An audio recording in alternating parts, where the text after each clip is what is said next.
Hello, Lou Hamilton from Audible Elegance here in Cincinnati, Ohio. We are located a couple doors north of the original Montgomery Inn on Montgomery Road and across the street from Montgomery Cyclery. We have a website. I do a monthly blog, and please enjoy that. And we do work on X, Instagram, Facebook, Twitter. Well, it used to be called Twitter. And so we do different things on that. And there we are. Today I want to talk about some of the most interesting advice that I've received over my career. And I had the distinct pleasure in the very early stages of Audible Elegance of meeting the gentleman who was responsible for the creation of acoustic suspension speakers. His name was Roy Allison, and he was an extraordinary gentleman.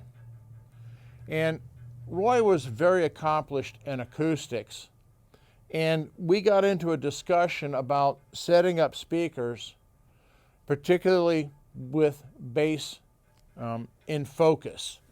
And he had a rather interesting solution. Some of you may be able to do it. It'll take some work. Obviously, you've got some speaker cable involved.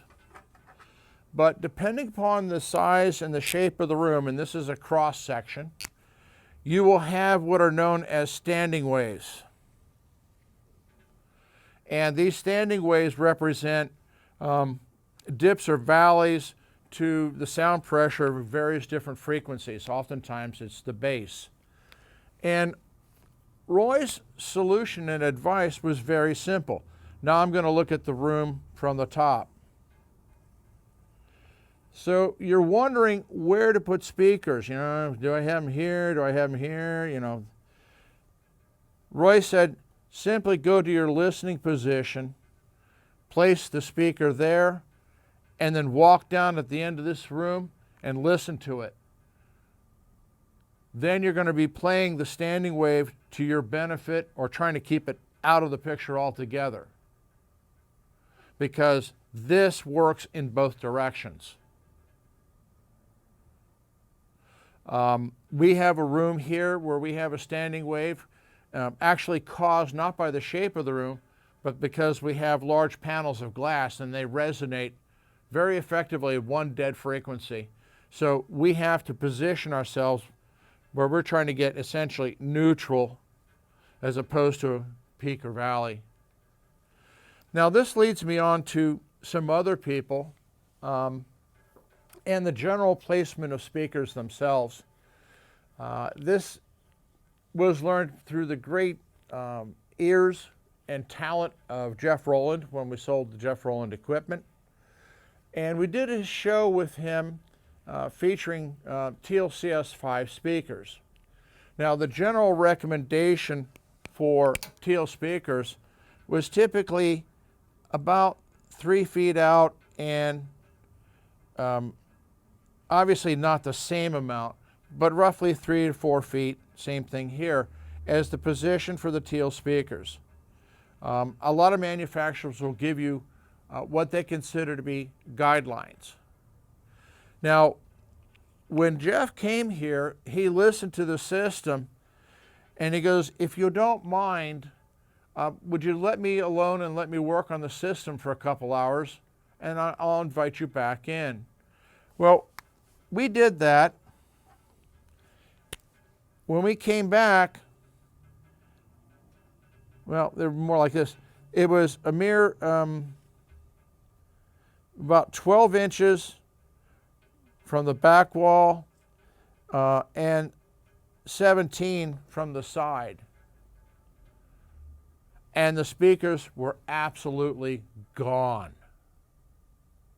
So please understand that a manufacturer will start you out with a recommendation of how they found it generally works.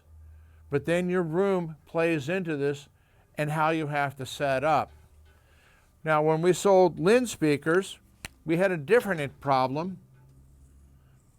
Again, we have a room shaped like this, and no matter where we put the speakers, at that time they were the Sera 9s, we could not get them to sound decent at all. no matter what we did. And so eventually the thought came up, let's change walls. And so they went into non-traditional placement on the long wall, and they worked beautifully. So don't get stuck that you always have to use the short wall, because you may be chasing an impossible situation. Don't discount the long wall. Now obviously it depends upon this depth and your seating position and your arrangement of your rooms. Sometimes you have to use that surface because the way the rest of the room is laid out. And I've already talked about in an early article about, the icon to the Stone Age, which is the fireplace and the havoc that can cause. But sometimes the fireplace is over here, so it's not an issue at all, per se. But when you're setting up speakers, this was a tip from Roy of how to do it. And Jeff showed me that, okay, we can use that as a starting point, but that doesn't control how I set up a system. And Lynn showed me that sometimes where you want to be is going to be a failure no matter what you try. So change the equation. There you are, speaker setup, enjoy.